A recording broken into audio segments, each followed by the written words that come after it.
మరిజ సుధాకర్ 1,90,000 అప్పు తీసుకున్నాడు. ఆయనకేం చెప్పింది 25,000 మిత్తి కడితే నీకు 1,90,000 మాఫీ అవుతుంది అన్నారు. ఎందుకు కట్టాలి? నువ్వు వడ్డీతో సహా పూర్తి రుణమాఫీ చేస్తా అని చెప్పి పాక్షిక రుణమాఫీ చేస్తున్నావు.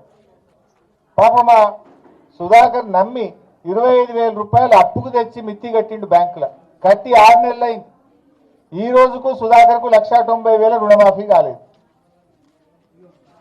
ఇట్లా చెప్పుకుంటూ పోతే మోకిడి మోహన్ రావట 1,05,000 రూపాయలు, ఈయనకు రుణమాఫీ కాలేదు.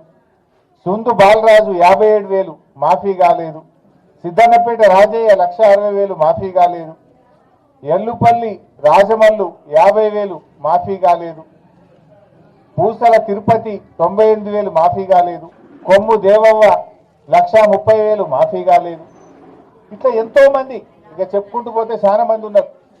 వాస్తవానికి ఇంకా కొంతమంది రేవంత్ రెడ్డి మాట నమ్మి ఆగమైపోయింది.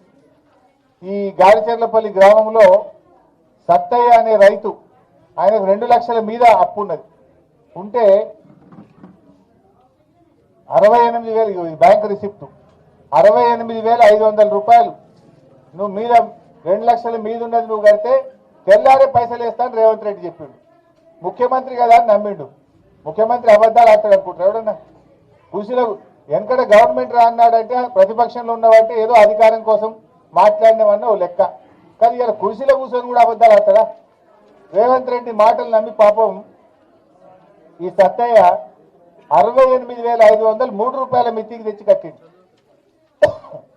3 రూపాయల మిత్తికి తెచ్చి కడితే ఈ 68,500 మిత్తి పడుతుంది.